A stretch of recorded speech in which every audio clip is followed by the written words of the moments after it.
The Spectre of Stalingrad. The Battle of Stalingrad is considered the bloodiest battle with the largest battlefield casualties in the history of conventional warfare. Under a carefully worked out plan, the Soviet army inveigled an advancing and overconfident Nazi army into Stalingrad, and then inflicted severe casualties on the Nazi army. Many of those Nazi soldiers, whom the Soviet army could not kill, were killed by Gen Winter.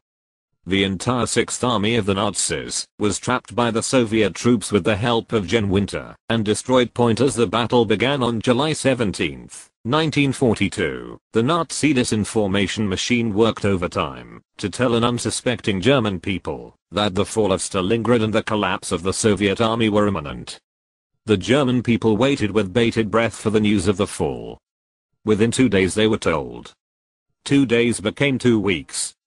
2 weeks became 2 months. 2 months became 7 months. The battle ended disastrously for the Nazis on February 2, 1943. This marked the beginning of the end of the Nazi dreams in the Second World War, as one seeing a mini version of Stalingrad in the battle for Kilinochchi, the current headquarters of the Liberation Tigers of Tamil LTTE. It is difficult to say on the basis of the scanty information available from the battlefront.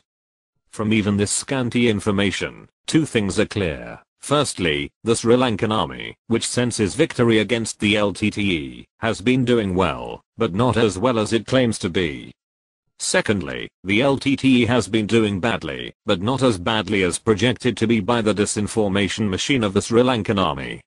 The LTTE has shown that there is still a lot of fight left in it, and a lot of intelligence and innovative thinking point. But intelligence and innovative thinking alone cannot win wars without resources and the wherewithal. The LTTE is deficient on both counts. But it has shown itself to be as resilient as the Taliban in Afghanistan and as fiercely motivated. In 2003, the Americans thought and claimed that they had finished the Taliban once and for all. Their facile assumptions proved to be wrong. The Taliban came back, as if it has risen from its much-proclaimed grave, and has been moving forward relentlessly. Neither airstrikes by the most powerful air force in the world nor heavy artillery strikes by the most powerful army in the world have been able to stop its advance. Reluctantly, senior NATO military commanders in Afghanistan have started admitting that the war against the Taliban is unwinnable, and that one has to search for a political solution with neither victory nor defeat for either side.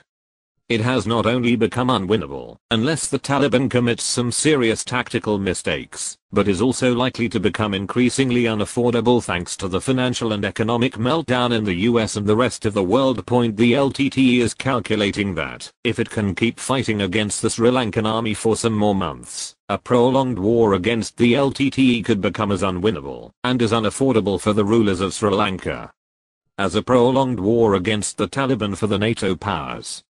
The rulers of Sri Lanka are living in a fool's paradise if they think that China and Pakistan would come to their rescue if the government of India stops assisting them under pressure from public opinion in Tamil Nadu. The Pakistani economy is on the verge of a collapse. Even the Chinese were reluctant to help out their time-tested friend, as they call Pakistan, as President Asif Ali Zardari found to his dismay when he visited China recently. The Pakistan army is reeling under one setback after another inflicted on it by the Taliban. To think that the Pakistan army would rush to Sri Lanka to spite India would be the height of stupidity. The Chinese, who are increasingly worried over the impact of the recession and the US on their manufacturing industries, which are heavily dependent on the US market, are hugging tight their foreign exchange holdings. They were reluctant to make any definitive commitment of help to Zardari. They are even showing a decline of interest in further developing the Gwadar port project.